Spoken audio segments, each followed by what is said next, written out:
chapitre 42, de 1 à 3.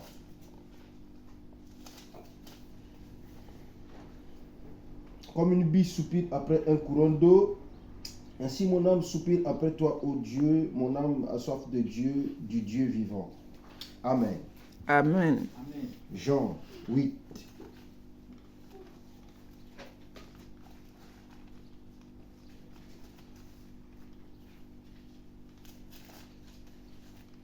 Jean 8, 3, 12. Nous n'allons pas tout lire.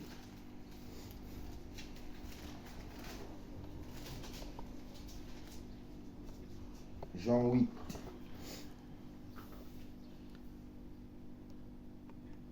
Alors les scribes et les pharisiens amenèrent une femme surprise en adultère, la plaça au milieu du peuple et dirent à Jésus, Maître, cette femme a été surprise en flagrant délit d'adultère. Moïse, dans la loi, nous a ordonné de la lapider.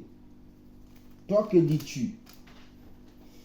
Il disait cela pour l'éprouver afin de pouvoir l'accuser, mais Jésus s'était baissé, écrivait avec le doigt sur la terre. Comme il continuait à l'interroger, il se releva et leur dit que celui de vous qui est sans péché jette le premier la pierre contre cette femme.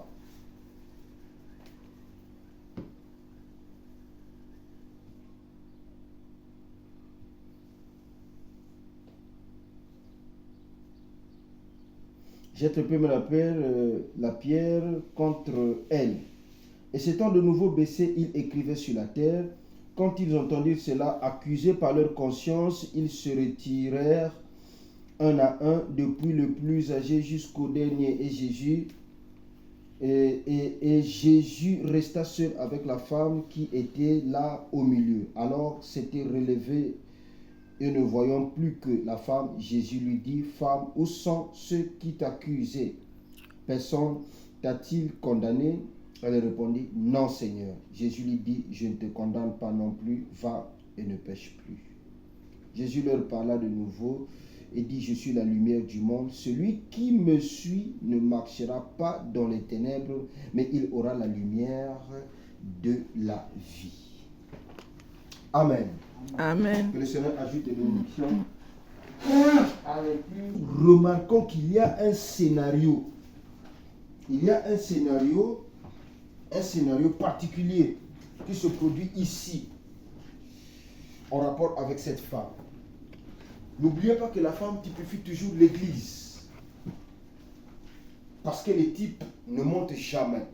Les types que Dieu prend ou qui sont écrits dans la Bible ne montent jamais. C'est pourquoi, quand vous prenez les types et vous les liez à la volonté de Dieu ou à la parole de Dieu, vous allez vous rendre compte que Dieu a toujours raison. Alors,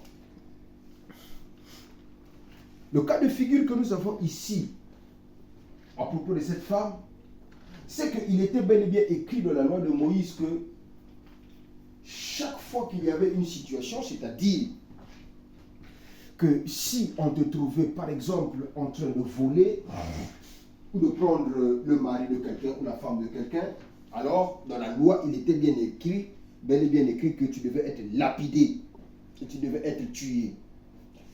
C'est à cause de ça que la loi n'a rien fait aboutir, la loi n'a rien réglé.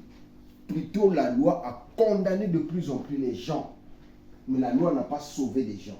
Bien que les gens étaient sous le son des boucs et des taureaux, mais nous remarquons que la loi n'a pas pu sauver les gens. Et ce cas de figure-là est un cas de figure unique. Parce que la puissance que le Seigneur avait, même dans ses propos ou même par sa présence, avait la capacité d'inoptiser même les pensées des gens. Jésus était comme ça.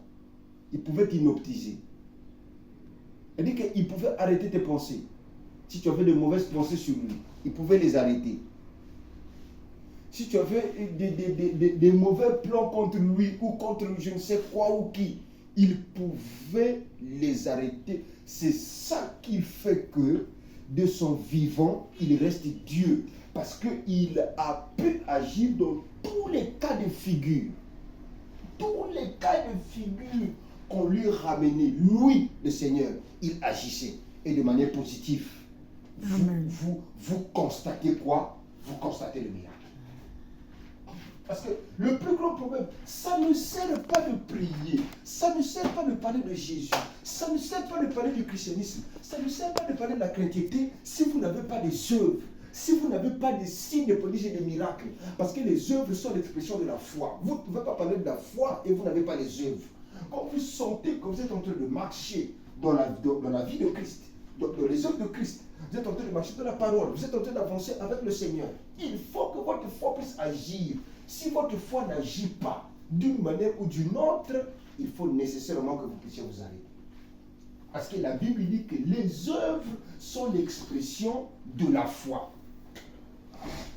C'est à cause de ça que nous allons remarquer que en fait, ce n'est pas une obligation, mais c'est une nécessité de s'accrocher auprès du Seigneur qui est pour nous un tronc, un arbre. Parce que quand il y a des situations, c'est lui qui te vient en aide. C'est lui qui te secoue. C'est lui qui te sauve. C'est lui qui te délivre. Les témoignages, je parle du témoignage, oui, peut-être. Mais l'exemple que je viens de te prendre à propos de la sœur, de ma femme, tu vois que, vous voyez, tel que je t'ai expliqué, je ne suis pas là-bas. Mais le fait se produit là-bas, au pays.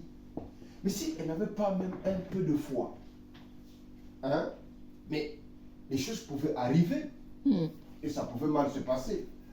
Quoi? Quand les choses se produisent, Dieu ne l'a pas montré.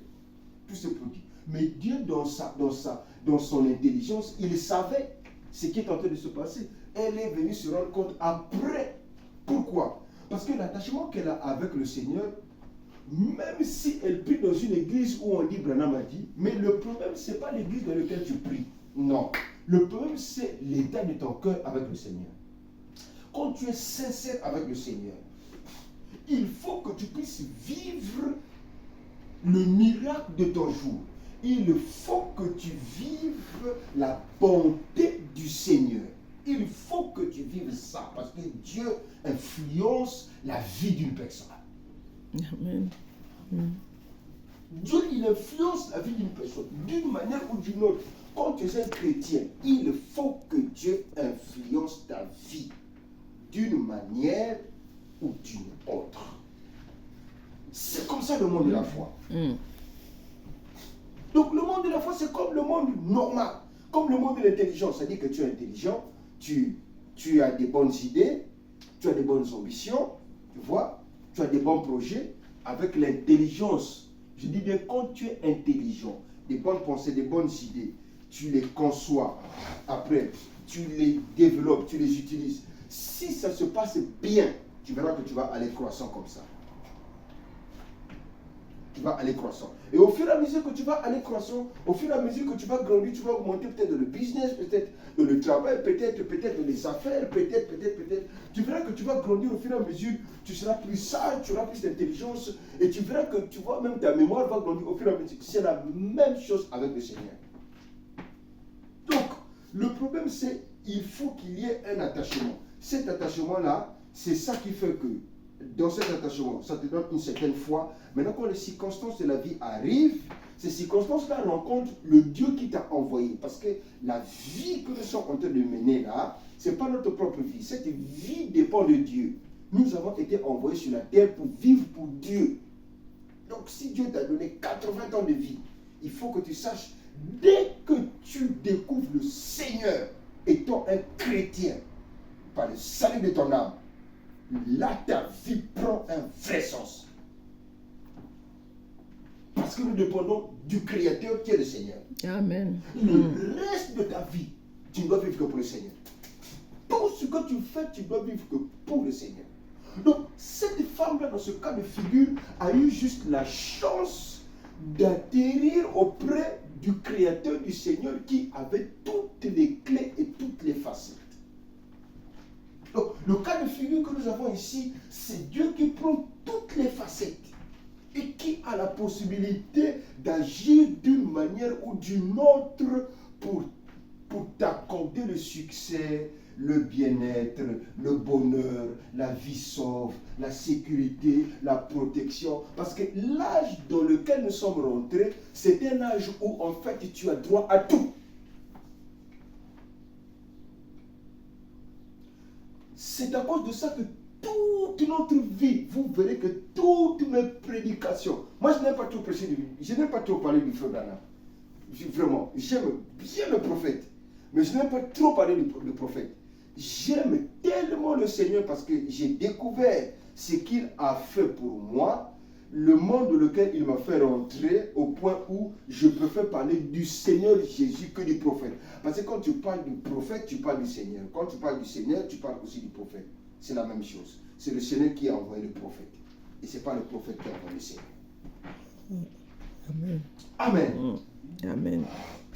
Si on avait amené cette femme-là devant Moïse, si on avait amené devant Branham, si on avait amené devant un humain, un prophète normal, cette femme-là serait lapidée, cette femme-là serait tuée, cette femme-là serait détruite, elle serait tuée.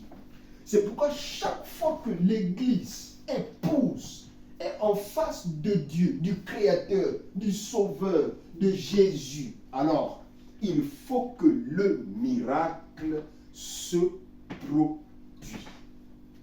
Chaque fois que tu es en face du Seigneur, il faut que le miracle se produise.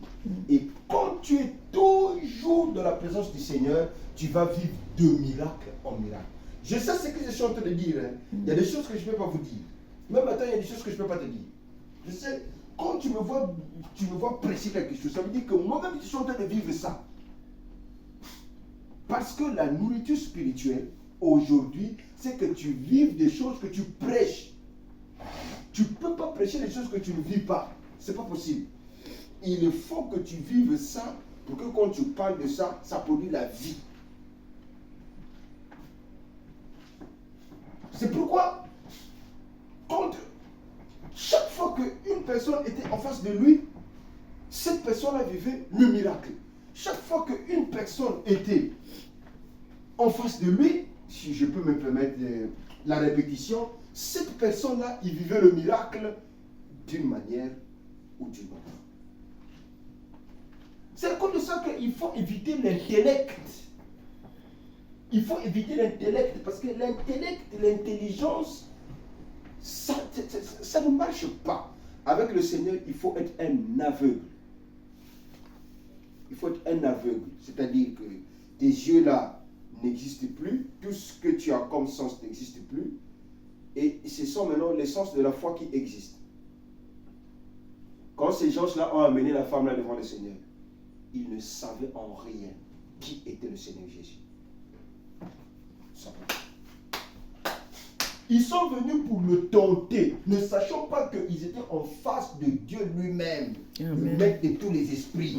C'est pourquoi je suis en train de parler de l'intellect. Il faut qu'on évite avec l'intellect. Parce que quand nous agissons même avec un peu d'intellect, notre intelligence va embrouiller la parfaite volonté de Dieu. Or, quand tu fais confiance en Dieu totalement et que tu as les contours de tout ce que tu es en train de faire, même dans ta vie spirituelle, tu verras que dans la dimension dans laquelle tu vas travailler, cette dimension spirituelle, divine, élevée, tu verras que même ta manière de voir les choses seront différentes. Ça produit la crainte, ça produit.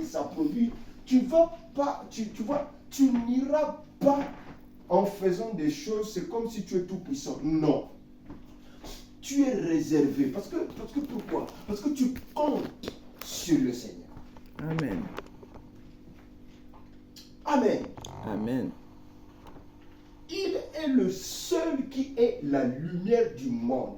Et celui qui vient à lui ne peut pas rester dans les ténèbres ni dans l'obscurité. Donc, tant que nous sommes dans la lumière de Christ, voyez-vous, tant que nous marchons dans la lumière de Christ, tant que nous marchons en Christ et que sa lumière soit en nous, avec nous, tant que nous avons cette conscience dans notre cœur, dans notre esprit, même dans notre environnement, que la lumière de Christ est bel et bien là, vous allez sentir la suite de la maturité. Vous allez sentir la maturité de la lumière divine sur vous et changer votre vie au fur et à mesure.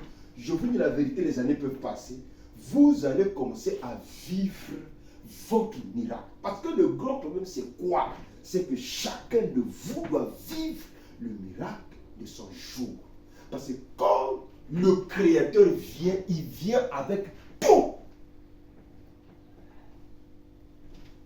Vous pensez que vous pouvez être en face de Dieu et puis vous n'avez rien? Vous n'avez jamais été en face de Dieu. Jamais de la vie. Quand Jésus est là, je vous dis la vérité. Quand il vient, il doit régler tous vos problèmes. Quand le Seigneur est là, il faut qu'on sente le miracle. C'est pourquoi Dieu, il est insaisissable, il est même le miracle. Il est même le miracle. C'est ça qui fait qu'il soit Dieu. C'est pas non. On parle ici du Seigneur lui-même. Un cas de figure très particulier. Alors que c'est lui-même qui a écrit cette parole.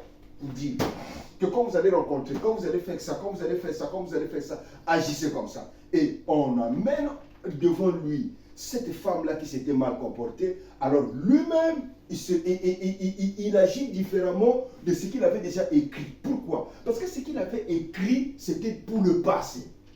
Sa présence constituait une nouvelle ère. Ça constituait un nouveau jour. Donc, le fait qu'il était présent, ça constituait un nouveau jour. La loi était prohibée. La loi était obsolète. La loi était passée. Il avait amené l'accomplissement de la grâce. C'est pourquoi les disciples qui le suivaient ne pouvaient pas agir comme ces pharisiens pour condamner les gens, pour tuer des gens, ou bien pour condamner, surtout je parle de la condamnation, parce que les Juifs, les Sadducéens, toutes ces personnes-là, c'était don pour don et pour eux. Donc il faut que tu fasses attention avec ta vie, c'est-à-dire qu'il faut que tu fasses attention avec la vie du péché, mais tu ne peux pas quitter la vie du péché de toi-même. Le péché, ça vient d'une dimension satanique et spirituelle. Donc pour que tu te débarrasses de cette dimension, il faut que la spiritualité rentre en scène en relation avec la nature divine. Il n'y a que Dieu qui peut détruire le péché dans la vie d'une personne. Toi-même, tu ne peux pas. Parce que si tu le fais de toi-même, ça c'est la loi. Il faut que ce soit Dieu pour que ce soit un miracle. Donc, tu ne comprends même pas comment ces vieilles habitudes-là vont quitter. C'est Dieu qui va agir sur toi pour enlever ces vieilles habitudes. C'est pourquoi la transformation prend du temps. Amen. Amen. Jésus est la lumière du monde. Il est le seul qui est la lumière du monde. Et pourquoi à l'heure où nous sommes, il devient ce cas de figure incontournable et nous ne pouvons pas nous en passer de lui. Parce qu'à l'heure où nous sommes, le péché a tellement pris de sens, le péché est tellement accru, il y a tellement d'obscurité qu'il faut seulement le Seigneur lui-même pour pouvoir dissiper cette obscurité, pour que nous puissions avoir de la lumière. Parce qu'à l'heure où nous sommes, Satan est sur la terre. Le fait que Satan est sur la terre, alors il faut que le Seigneur aussi soit sur la terre pour pouvoir le combattre. Sinon, si le Seigneur n'est pas là, nous n'aurons pas la possibilité de dissiper les ténèbres, ni de chasser Satan. Amen. Amen. Donc on a amené cette femme-là. On l'a amenée devant le Seigneur. Regarde ce que tu as dit dans ta parole. Regarde ce que tu as dit dans ta parole. Bon, toi, qu'est-ce que toi tu dis? Ils ont fait ça pour le tenter. Mais ils ne savaient pas qu'il était Dieu. Et la phase avait complètement changé. Et comme la phase avait complètement changé, lui étant Dieu, il est rentré dans leurs pensées, il les a hypnotisés et pris. Donc ils ont pris conscience, ils ont été, en fait, pris, leur conscience les a accusés sur ce que le Seigneur était en train d'écrire sur la terre. Donc, il faut qu'il arrive un temps où Dieu, il vient dans ta vie et il fait quelque chose qui attire ton attention, qui remet ta conscience en cause et cela produit sur toi un miracle. C'est ça que le Seigneur fait. Il faut qu'il arrive ce temps-là. Et ce temps-là doit arriver au fur et à mesure. C'est-à-dire qu'au fur et à mesure que tu es en train de marcher dans la foi, au fur et à mesure que tu marches avec le Seigneur, il faut qu'il arrive des séquences où il vient pour faire quelque chose qui produit un miracle. Il vient faire quelque chose qui se passe dans ta vie et cette chose-là produit pour toi un miracle. La souveraineté de Dieu a touché ces gens-là pour prendre cette femme. Pendant que cette femme-là, quand on l'a menée auprès du Seigneur, elle partait pour la mort. Mais Dieu, dans sa souveraineté, dans sa bonté, comme il avait aimé cette femme-là,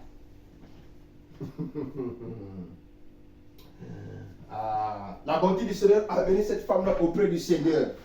Et quand on l'amène, au lieu qu'elle vienne pour être condamnée, elle vient pour être sauvée. Donc le pardon lui a accordé le salut. Et c'était le miracle de cette femme-là.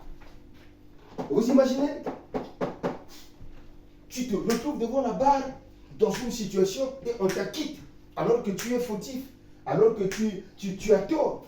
C'est grave. C'est la même chose que nous devons vivre et que nous sommes en train de vivre et que nous devons vivre plus nous sommes en train d'avancer. C'est pourquoi dans ce chemin-là, il nous est interdit et strictement interdit de marcher dans l'obscurité. Je vais lire juste le dernier passage de ce livre-là, de Jean chapitre 8, et nous allons bien comprendre ce que le Seigneur est en train de nous dire ici. Le chemin de la vie éternelle est un chemin difficile, mais c'est ça le vrai chemin. 8, 12. Jésus leur parlait de nouveau. 12. De nouveau. Et il leur dit, je suis la lumière du monde. Celui qui me suit ne marchera pas dans les ténèbres, mais il aura la lumière de la vie. Donc, pour vivre dans le monde et pour marcher dans la lumière de la vie normale, il faut que tu puisses avoir Dieu en toi, Dieu avec toi. Il faut que Dieu soit ta raison d'être. Il faut que ce soit le Seigneur qui soit ta raison d'être. Il l'a dit après avoir sauvé cette femme. Parce qu'il savait que cette femme-là était prête à être lapidée. Mais il n'y a pas quelqu'un qui pouvait parler comme ça comme lui. Il n'y a que lui qui pouvait parler comme ça. Un prophète ne pouvait pas parler comme ça comme le Seigneur. C'est pourquoi vous et nous, après que nous soyons édifiés, après que Dieu fait de nous des lumières, nous aussi, nous devenons la lumière pour les autres. Mais au préalable, il faut d'abord marcher dans la lumière de Christ. Parce que quand les circonstances de la vie viennent, ces circonstances-là rencontrent la lumière de Christ. C'est-à-dire que chaque fois que Satan vient, quand il va t'accuser, Dieu trouve sur toi l'innocence. Satan ne peut pas t'accuser auprès du Seigneur parce que tu marches dans la lumière. Marcher dans la lumière, c'est quoi? C'est aimer le Seigneur et reconnaître le message de ton jour. Il y a dans chaque jour un message que Dieu envoie. Il y a un messager que Dieu envoie. Il y a des principes que Dieu envoie. Quand tu découvres ces principes, tu mets ces principes-là en pratique. C'est ça la lumière. Maintenant, tu vas être éprouvé. Si tu résistes à ces épreuves-là en relation avec ta vie, alors cette lumière-là rentre en toi et elle commence maintenant à t'éclairer et à t'accompagner. Quel que soit ce qui peut se produire, quand tu as le caractère, tu ne quitteras jamais cette lumière. Et c'est cette lumière-là qui va te conduire. Et c'est cette lumière-là qui va t'éclairer. Maintenant, le long du chemin, pendant ta vie, le parcours de ta vie pendant que tu marches. La lumière, tu peux bien sentir la lumière du Seigneur, il n'y a pas de souci. Mais il y a aussi des fois, tu peux sentir les effets de l'obscurité. C'est-à-dire que parfois tu fais des choses, ça ne marche pas, tu t'attends. Non, parce que tu n'es pas encore arrivé à l'étape où tu dois produire la vraie lumière, parce que la lumière chasse toujours les ténèbres. Amen. Amen. Amen. En fait, le gros problème, c'est la persévérance qu'il y a à marcher dans la lumière. Fin de fin, cette lumière-là va éclairer tous les contours de ta vie.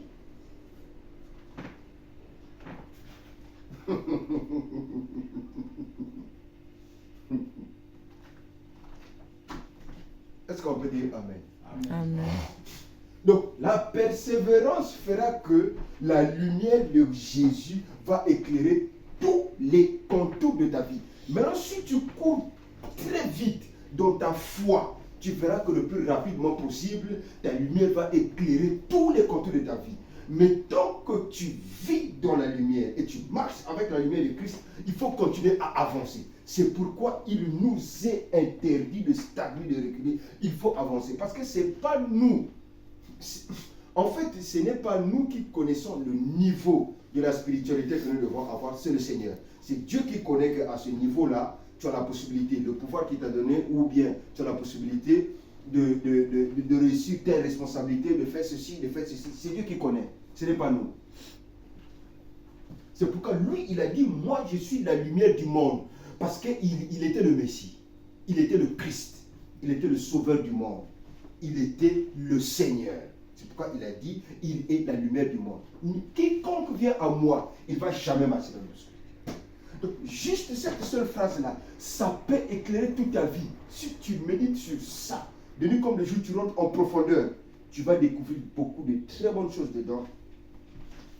Je vous dis que c'est un puits d'or, c'est un puits d'or, ce passage de l'écriture-là. Jean chapitre, je ne sais pas combien, verset 12 là. Et quand tu joues, quand tu es négligent ou tu blâmes, ou tu ne veux pas prendre cela au sérieux, ce qui va se passer, c'est quoi? Il y aura des circonstances, il y aura des séquences où Satan sera obligé de te lapider. C'est-à-dire que quand on t'amène devant un fait, une circonstance, tu ne peux pas tenir le coup. Parce que ta lumière n'est pas encore vive. Tu n'as pas encore les possibilités d'éclairer. Tu ne peux pas encore affronter l'adversité. Tu n'as pas encore assez de lumière pour éclairer. Parce que chaque contour de notre vie doit être éclairé par la lumière de Christ. Cette lumière-là, c'est la lumière de Christ. Et cette lumière-là prend de l'ampleur au fur et à mesure que notre foi grandit dans la nature divine. Amen. Amen. C'est pourquoi nous sommes des chrétiens pour la vie. Et nous sommes des chrétiens pour ne pas nous arrêter quelque part. Nous sommes des chrétiens pour aller jusqu'à l'éternité. C'est à cause de ça que vraiment, il faut assez de caractère. Parce que tu as dans ton cœur et dans ta tête le plan en relation avec ton destin. Le destin que le Seigneur t'a envoyé depuis l'éternité. Donc, le grand problème, c'est la persévérance. Persévérer dans la lumière en marchant avec le Seigneur jusqu'à ce que Dieu te donne le pouvoir d'éclairer tous les contours de ta vie. Comme ça, toutes les formes d'obscurité disparaissent. Amen. Amen. C'est à cause de ça que quand vous prenez même l'exemple dans l'Ancien Testament, quand le Seigneur a éprouvé Job, vous allez voir que Job était la lumière. Parce que Job était un bien-aimé de Dieu. Pourquoi? Il craignait Dieu, il aimait le Seigneur. Le temps pour Dieu était arrivé maintenant de l'éprouver. Vous savez qu'est-ce qui s'est passé? C'est la même chose. Satan est allé l'accuser auprès du Seigneur. Comme on est venu accuser la femme là. C'est la même chose. Satan est allé accuser Job auprès du Seigneur. Tu le bénis trop, tu l'as donné des enfants, tu l'as rendu riche, enlève-lui la richesse, enlève-lui la bénédiction, tente-le, tu verras, il va t'injurier, il va te refuser. Le Seigneur l'a dit, quoi? Mais tu ne peux pas dire ça. Satan, il va auprès de Dieu pour nous accuser. Donc Dieu permet même à Satan de nous accuser auprès de Dieu. auprès de lui. Il accusait Job. Si Job n'était pas préparé, si Job n'avait pas... C'est pourquoi il faut la préparation, il faut des reins solides. Parce que c'est ce que tu es en train de vivre comme séquence là. C'est ça, quand tu vas traverser ces zones-là, tu verras que c'est ça qui va te donner une force.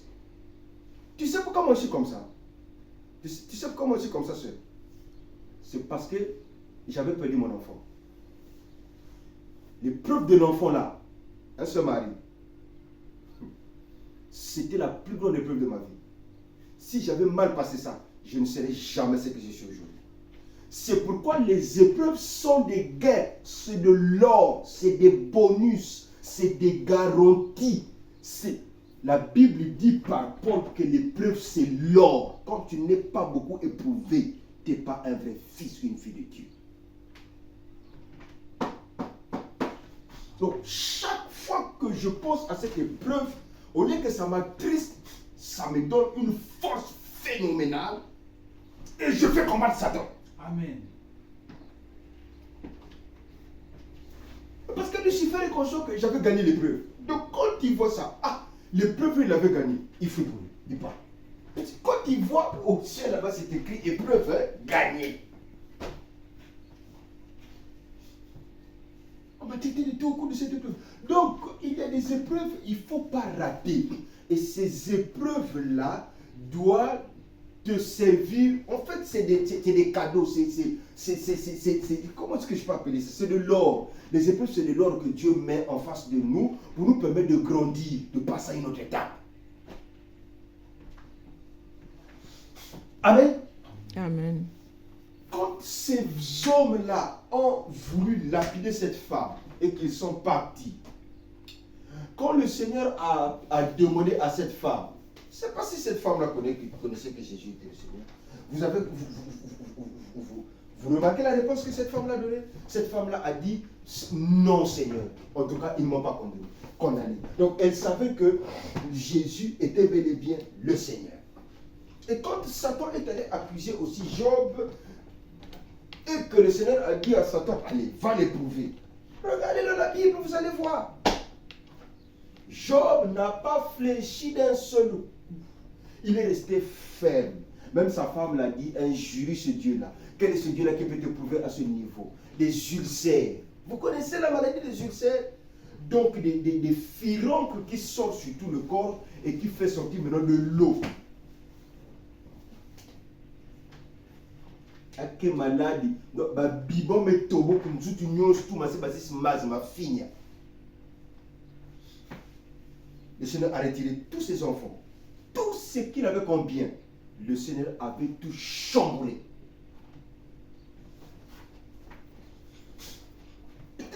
C'est ce que Dieu fait. Dieu fait toujours, il agit toujours comme ça. C'est comme ça qu'il agit envers ses enfants, envers ses bien-aimés. C'est comme ça qu'il agit. Il a éprouvé Job.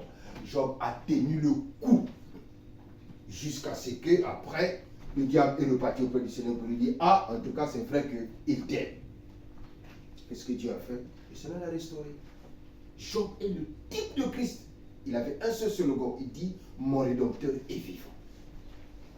Donc, nous avons intérêt à marcher dans cette lumière en dépit des séquences que nous sommes en train de traverser. Voyez, Dieu l'a d'abord béni. Après, Dieu a retiré encore cette bénédiction. Et par la suite, Dieu l'a béni encore de nouveau. Ça, c'est la vie de Job. Et vous et nous, chacun de nous a sa vie. Donc, le grand problème et le secret, c'est le caractère qu'il faut pour marcher dans la lumière. Parce qu'au bout d'un moment, tu finiras par éclairer totalement toute ta vie et Dieu n'aura plus rien à te demander. C'est plutôt Satan, chaque fois qu'il va voir que tu traverses une étape avec succès, c'est lui qui va pouvoir disparaître, c'est lui qui va pouvoir fuir. Parce qu'il y a des étapes où Dieu ne peut plus permettre qu'on puisse toucher. Parce que tu as traversé cette étape-là. Amen. Amen. C'est pourquoi je suis plus attaché à mes enfants que même à ma femme et mes parents. plus attaché. Moi, j'aime mes enfants. Après le Seigneur, ce sont d'abord mes enfants. Oui, à cause du coup que j'ai vécu. Parce que je sais ce que moi j'ai vécu. C'était incroyable. Vous voyez? Donc, Jésus-Christ est la lumière du monde. Alors, il veut que nous puissions nous cramponner à lui pour que nous aussi nous puissions être la lumière du monde.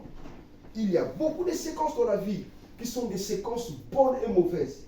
Beaucoup de séquences désastreuses, difficiles et compliquées. Mais plus nous sommes en train d'avancer dans cette lumière qui est lui, le Seigneur, plus nous sommes en train d'avancer, si nous avons assez de caractère, et il trouve bien de nous éclairer totalement, alors il nous apporte cette portion de lumière-là pour que nous aussi, que nous puissions éclairer.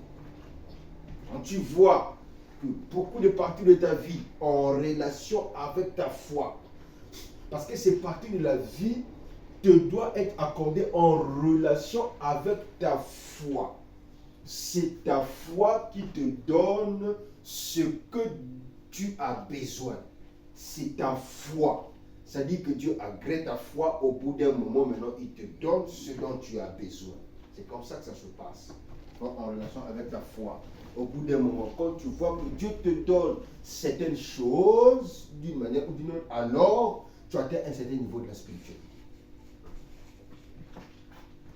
C'est pourquoi le passage de l'écriture de David qui dit mon homme a soif de Dieu vivant, nous avons lu ça tout à l'heure là, ça va de pair avec le livre de Jean que nous sommes en train de lire. Donc, Jésus est la lumière du monde. Il vient pour nous éclairer, pour que nous puissions marcher dans cette lumière. Afin qu'en marchant dans cette lumière, que nos cœurs aussi puissent toujours avoir soif de lui, puissent toujours marcher vers lui.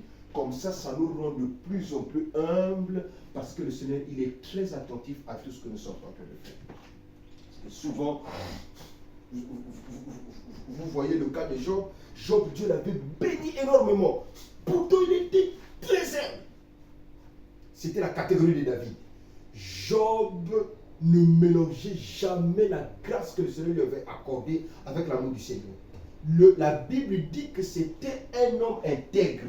Quand la Bible parle de l'intégrité, ça veut dire que cet homme remplit les conditions d'un vrai adorateur.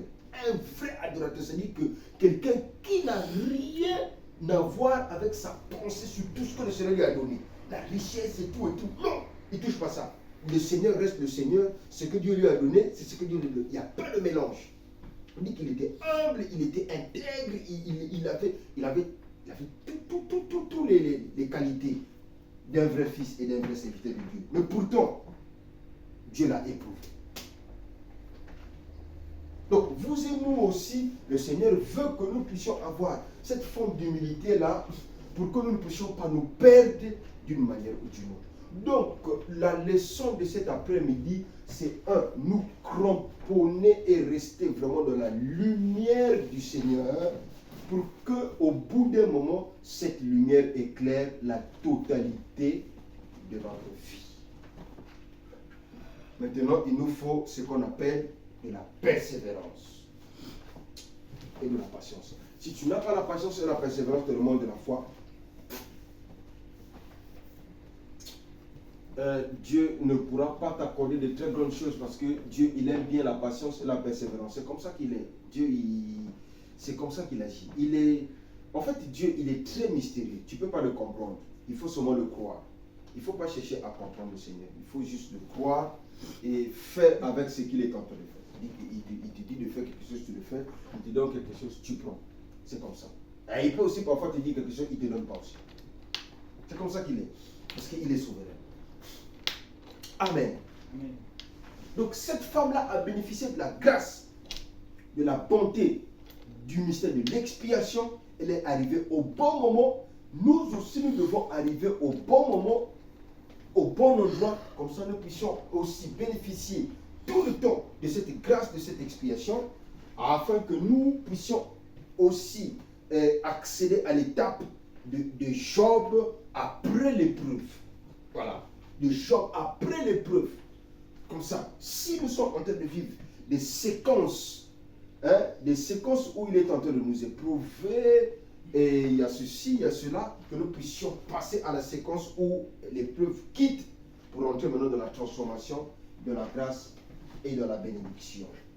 Mais même quand nous allons entrer dans la bénédiction, ne commettez jamais l'erreur de quitter la lumière de Christ. Parce que seul le Seigneur Jésus-Christ est notre lumière et notre salut. Et lui, il est notre lumière, nous devenons lui. Il y a identification entre lui et nous. Vous savez, au bout d'un moment, quand Satan te cherche, s'il sent que tu es tellement attaché au Seigneur que tu ne peux pas quitter le Seigneur, alors après il se fatigue. Alors, il t'attend quelque part, où il trouve des petits trucs, où il te cherche. Mais dans les grands trucs là, il ne peut plus te chercher, parce qu'il est fatigué. Il sait que toi, tu es une propriété de Dieu.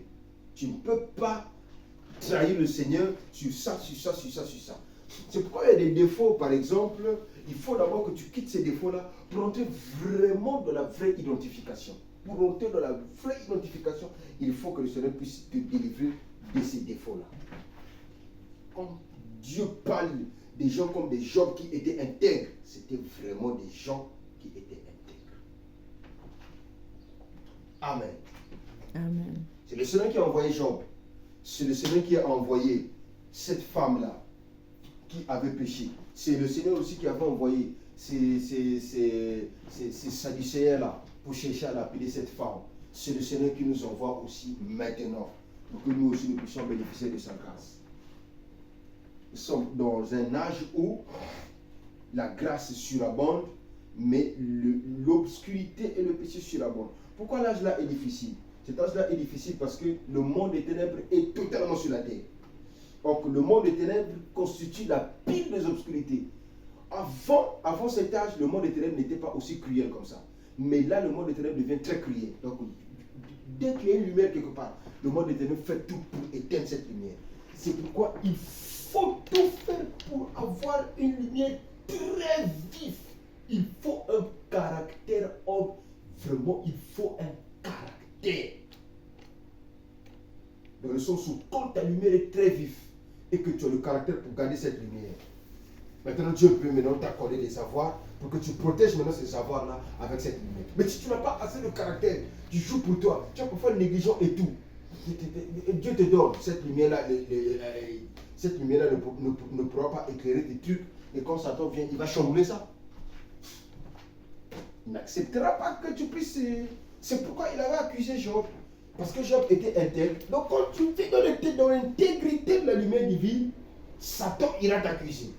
Alors il faut que tu aies cette grâce-là de pouvoir protéger ce que le Seigneur t'a accordé. Pour que quand il va t'accuser, et le Seigneur prend ta part là-bas comme étant ton avocat. Satan ne vient plus pour t'éprouver, mais plutôt Dieu prend ta part là-bas comme étant un avocat. Le Seigneur va lui dire, il est en train de vivre ma parole, il est dans une bonne position, tu n'as pas le droit d'aller toucher ces trucs ou bien de le toucher. Amen. Amen. Tu rentres maintenant dans l'immunité divine. Tu es immunisé. Toi et tout ce que tu as est totalement immunisé. Pourquoi? Parce que ton intégrité, ta fidélité, ta patience, c'est ça qui a produit cette immunité. Amen. Amen. C'est pourquoi nous devons nous accrocher au Seigneur. Et il est pour nous la lumière. La lumière du monde, c'est bel et bien lui. Et nous devons agir en tout cela avec notre foi. Et le grand combat, c'est en longueur de journée. Éviter avec l'intellect, éviter avec la religion. Soyez Dieu, soyez Jésus, soyez Dieu Jésus. Prenez le temps, le soin, prenez l'habitude de vivre dans l'esprit. Gardez-vous du côté charnel et prenez l'habitude de vivre dans les lieux célestes dans l'esprit. S'il faut prier tout le temps pour que tu sentes toujours la présence de Dieu et l'esprit, c'est encore mieux. Parce que ce n'est que dans cette dimension-là que Dieu peut te faire entrer de plus en plus pour que Satan ne puisse plus toucher à ce que tu es en train de faire et ne te cherche plus de problèmes. Parce que le plus grand problème, c'est l'esprit. Ce ne sont pas les blabla que nous sommes en train de dire là. Ça ne sert pas. C'est l'esprit qui avait envoyé le Seigneur, qui a envoyé les prophètes et qui nous a aussi envoyé. Cet esprit-là, si cet esprit-là est en toi, c'est même cet esprit-là qui juge, c'est cet esprit-là qui fait en fait le travail. La clé, c'est l'esprit de Dieu qui vit en toi et qui agit avec toi d'une manière ou d'une autre. Amen. Et à chaque fois que tu marches dans cet esprit, dans cette présence, tu verras qu'au fur et à mesure que tu es en train de marcher dans cette présence de cet esprit, alors tu pourras enfin accéder à des choses meilleures. À des choses meilleures et à des grâces. Amen. Amen. Donc, celui qui vient à lui, qui vient au Seigneur, il ne peut pas être dans l'obscurité. Et celui qui vient auprès d'un vrai fils de Dieu, qui a la lumière aujourd'hui, ne peut pas aussi rester dans l'obscurité. Que le Seigneur nous bénisse. Amen. Jésus est bel et bien la lumière du monde. Et nous devons nous composer à lui pour pouvoir avoir la vie sauve. Jésus est la lumière du monde. Nous allons nous lever, nous avons fini. Ce sont des choses de l'esprit. Et c'est comme ça qu'il faut s'appliquer, il faut courir, il faut aller, il faut être patient, il faut être...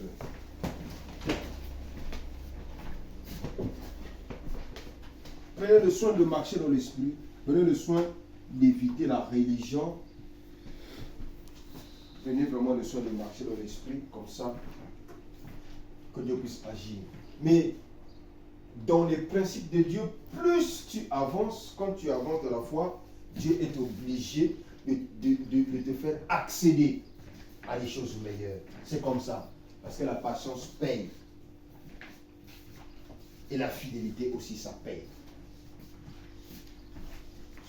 Nous t'en sommes infiniment reconnaissants, Seigneur. Ce moment béni que tu nous accordes, nous sommes aujourd'hui le 7 du 7e mois, du mois de juillet. Nous venons encore d'écouter ta parole.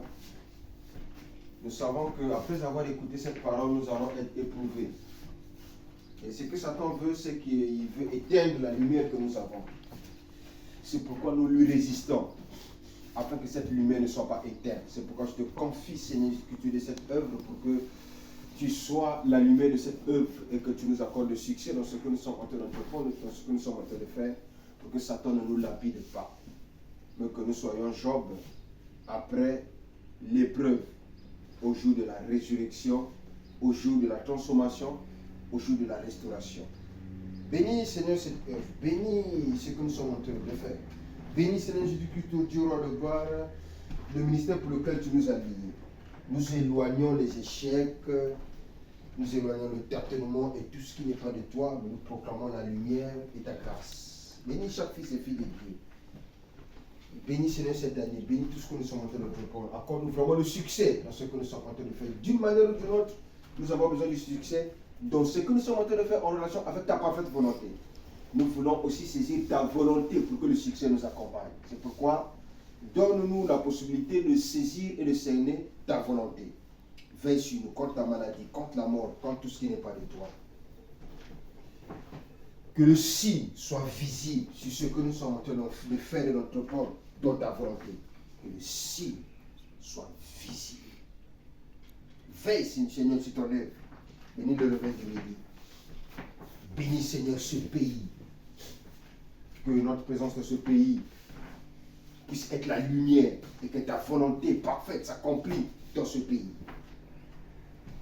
Bénis l'épouse à travers le monde. Et bénis, Seigneur, l'œuvre de nos mains. Garantis-nous du piège que le monde éternel nous tend. Je te confie toutes choses. Que cette parole puisse produire des fruits. Que cette parole puisse produire le succès, le bonheur.